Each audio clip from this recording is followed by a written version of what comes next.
Oh, guys seen that commercial? What was your message to them this morning after last night? The message today was we have to be more consistent for sure. Our breakdowns on defense hurt us last night. It didn't look like the same defense that we put on the floor against Denver. And for us to be a good team, we talked about all of us, coaches included, looking at yourself and figuring out what am I doing that's hurting our team repeatedly. Because what I'm seeing is the same mistakes over and over again. And that happens, but we have to try to cut through that. How do you rectify those mistakes? You just keep working, tough film sessions, and coach guys.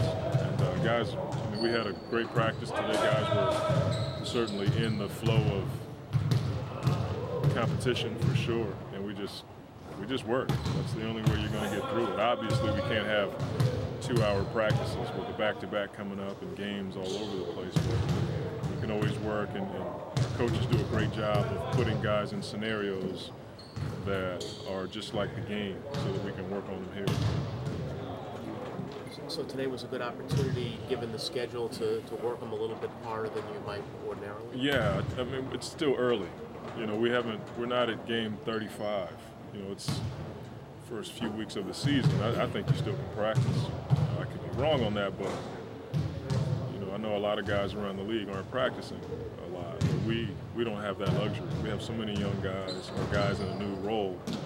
We have to practice. We can't show up tomorrow and just expect to play. I wouldn't be doing my job and I want to do right by the guys. We've always said we're going to try to create an atmosphere where guys can get better. I think today was a perfect day for that. Is Trevor doing a little bit more than he has recently? Yeah. I saw him shooting some today, doing a little bit of running. He's certainly a guy we're looking forward to getting back, but at the same time, maybe to my detriment, I've never been a guy to push a guy to get on the floor before he can. It's just how we want to operate. So Jason is back. You expect him to play tomorrow night? Yeah, and he's a welcome addition. We need his energy, and he's a special dude. I mean, he walks right on the floor today and starts coaching. He's showing Gustavo how to run our defense, and a lot of people look at that as corny. I look at that as unbelievable leadership. I'm glad he's back. Monty, with the compressed schedule, do you have to be more creative in how you get practice and teaching moments? Yeah. Normally you give your pregame speech. We've been using that time to go through film work, different things I'm seeing in the game that can help us overcome some of the mistakes we're making.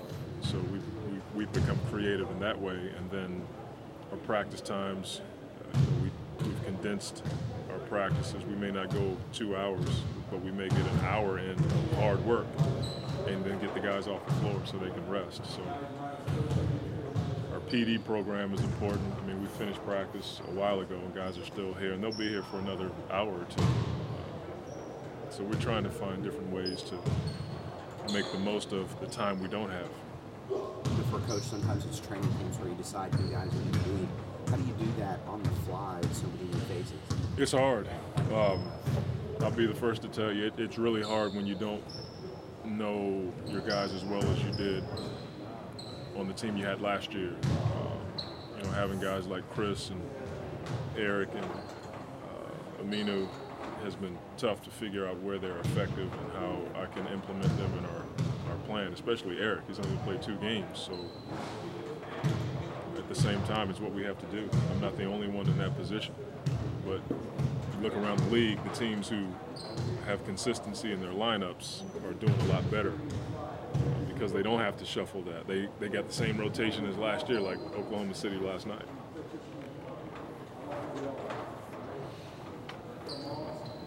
Let's go.